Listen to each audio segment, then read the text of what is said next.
Bonjour, today I'm going to teach you how to use the conditional tense in French. And so the conditional French is what we use in French when we want to say that something could, should, or would happen. And just like in English, we use this conditional tense a lot of times when we want to say that something is only going to happen if a certain condition is met.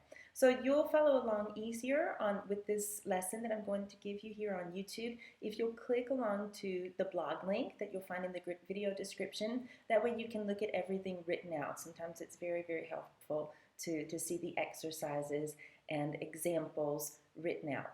And so here we go. To form the conditional, you usually just use the infinitive of the verb and then you add the imperfect endings. So the infinitive of the verb, that's just the main form of the verb before we do anything to it, before we have any conjugations going on, anything like that. And that's one of the things that makes forming the conditional so very simple. Now, if you've learned the future simple, the simple future, le futur simple, in French, then you're really going to find the conditional super easy to form because the stems that we use in the conditional are the same ones that we use in the simple future. If you need to watch a video lesson on that, then just click on the link that I'm putting here on the screen for you. All right, so as I was saying, to form the conditional, you usually just use the infinitive of the verb and then you add the imperfect endings. Now, if you have not learned the imperfect yet, then you can also watch the video that I'm putting the link up on the screen for you. But the imperfect endings, if you recall, are AIS, AIS, AIT, IONS, IEZ, and AIENT. So it's really as simple as that. You take a verb like parler, for example, you take the whole infinitive and then you add the imperfect endings. So if I said, je parlerai, that's the infinitive plus AIS, instead of just meaning I speak, now it means I would speak. You see how that works? So, je parlerai, AIS, tu parlerais, AIS, il parlerait, AIT, nous parlerions, IONS, vous parleriez, IEZ, and il parlerait, AIENT on the end. You see how simple that is? So the examples that I'm going to give you here on the blog, if you're reading along, we're going to do some using regular ER verbs, some using regular IR verbs, and some using regular RE verbs. So here we go. What about the verb voyager? Si je pouvais, je voyagerais en Espagne. Si je pouvais, if I could, je voyagerais en Espagne. So it's the voyagerais that is in the conditional tense here. Do you hear the voyagerais? You can hear the whole infinitive in there if you listen closely. So there in the je form, the ending is AIS. Now this is a C clause. Si je pouvais, if I could, then I would do something else. So that's what I was hinting at. Many times when we use the conditional in French, it is because another condition has to be met in order for this to happen. So those C clauses, you can also follow a link on the blog that I've put there for you to a lesson on C clauses. They start out with the imperfect. Si je pouvais, if I could, then here's what would happen. Okay, here's another example using the verb voyager. We're going to do tu voyagerais, all right? Si tu avais beaucoup d'argent, so if you had a lot of money, and that's in the imperfect, tu voyagerais partout. Tu voyagerais partout.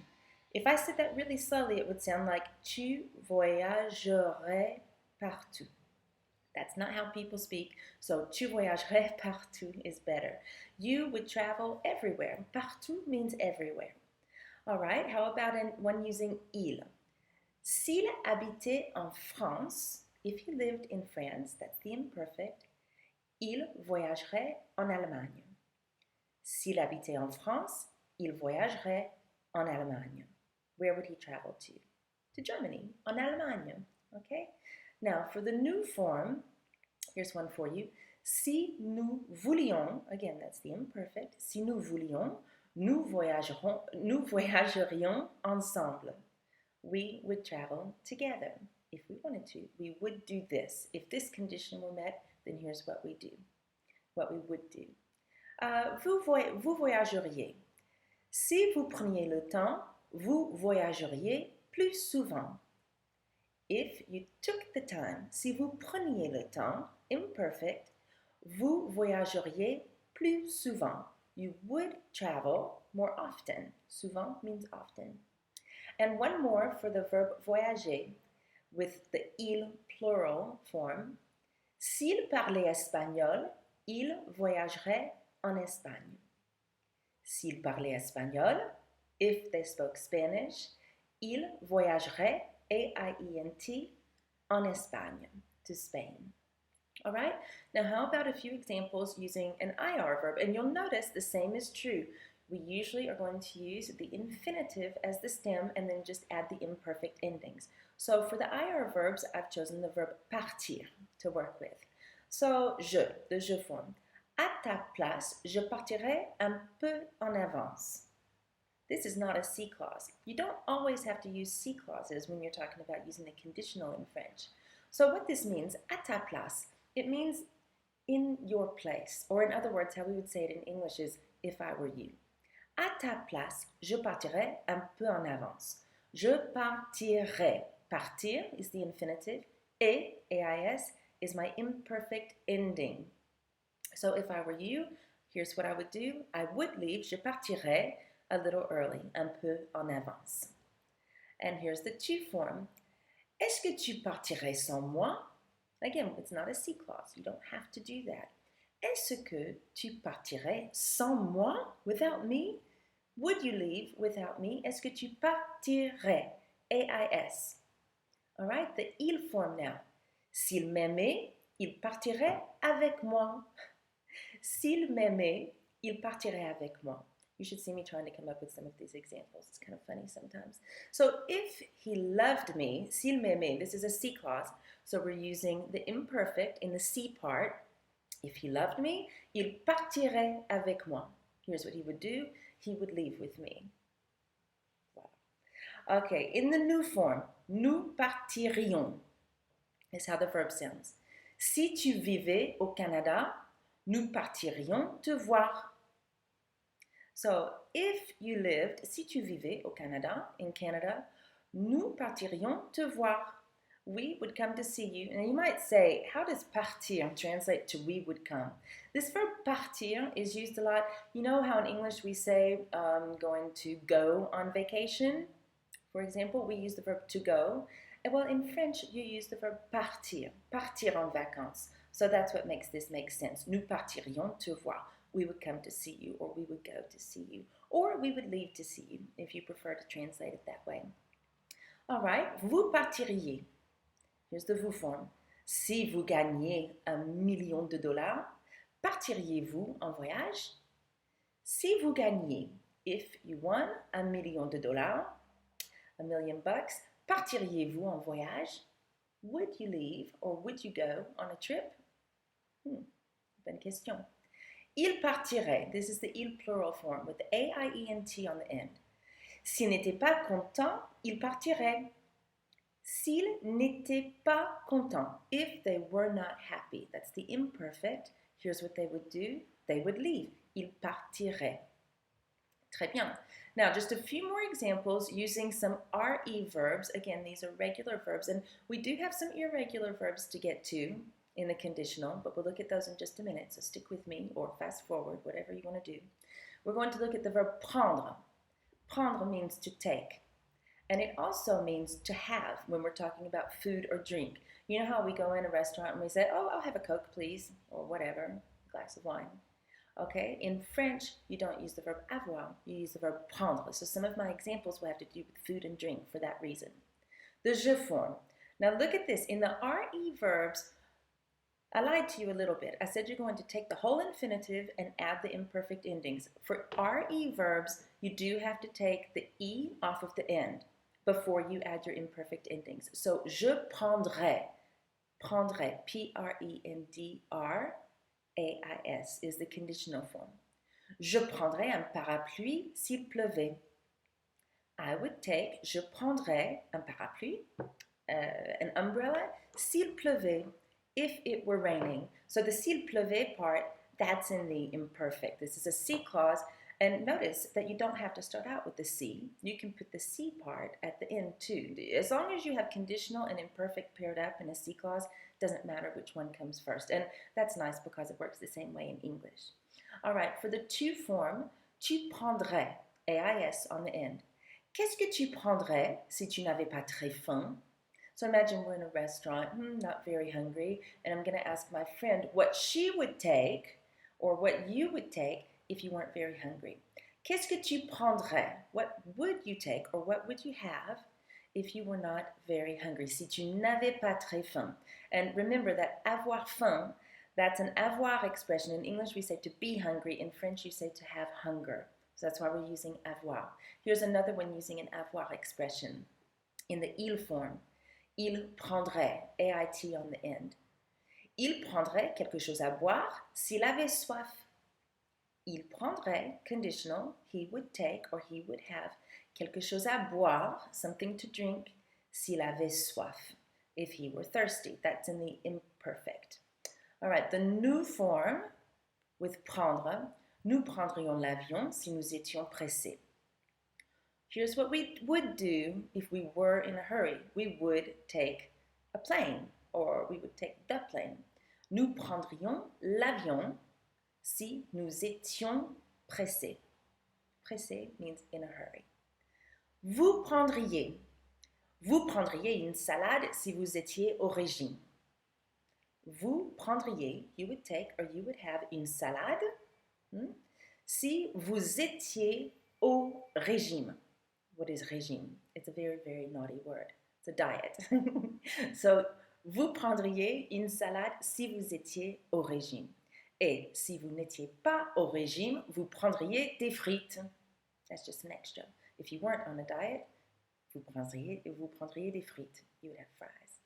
Ok, très bien. Il prendrait, plural, il. S'il n'avait pas de voiture, il prendrait le métro. S'il n'avait pas de voiture, il prendrait, A-I-E-N-T, il prendrait le métro.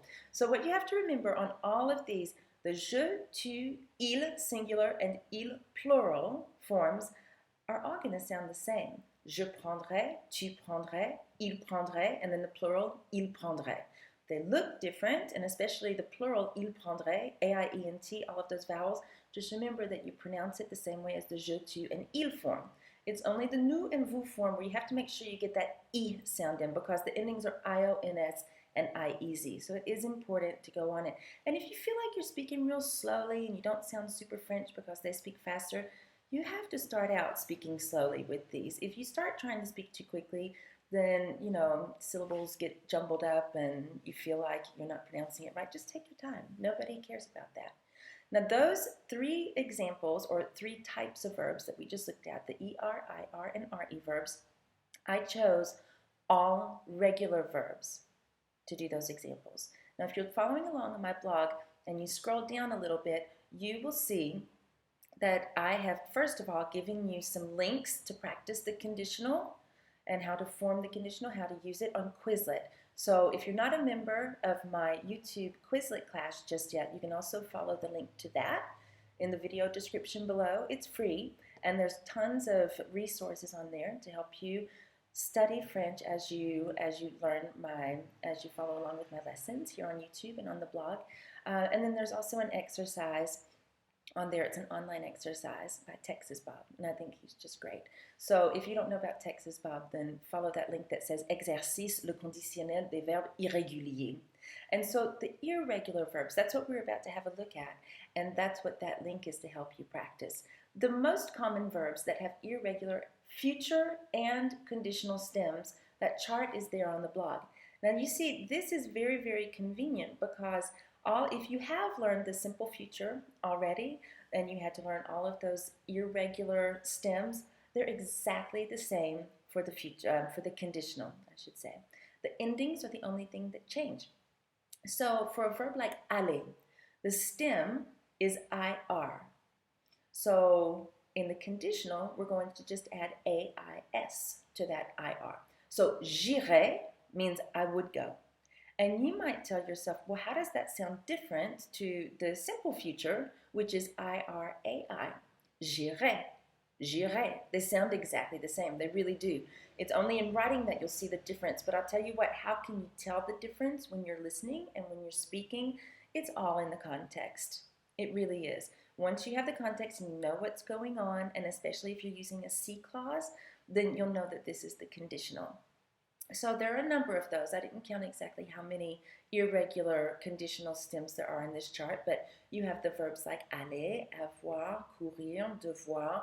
All of the ones that we really tend to use a whole lot are on that list, including all of the power verbs, vouloir, pouvoir, devoir, voilà, savoir, aller.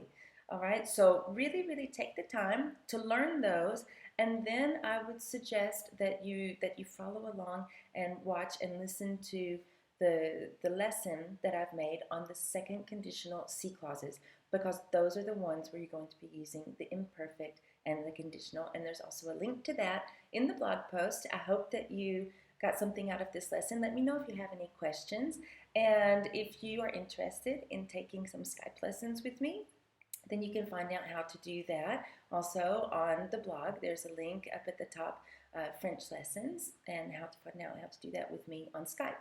If you are just learning French on your own, that's a good way to do it, and I'm glad that you found my channel and my blog, because that's what I'm here to help you do.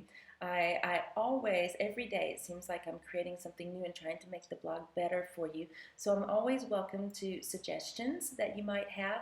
And also, down in the video description, you'll see that there's a link to patreon.com. And this is something that I've just started doing lately, very, very recently. In fact, someone told me about it. They said, hey, you know, Jennifer, you're creating all of this good stuff and it's free. And some of the people who watch might just be willing to support you with a small sum every month. And, you know, if you can, that would be really, really appreciated. That would be great. And if you can't, then you just please keep coming back and watching these lessons, and don't hesitate to contact me, okay? Because that's the main reason that I'm here, is to help you learn French. Allez, merci beaucoup à tout le monde, et on se verra la prochaine fois. Au revoir!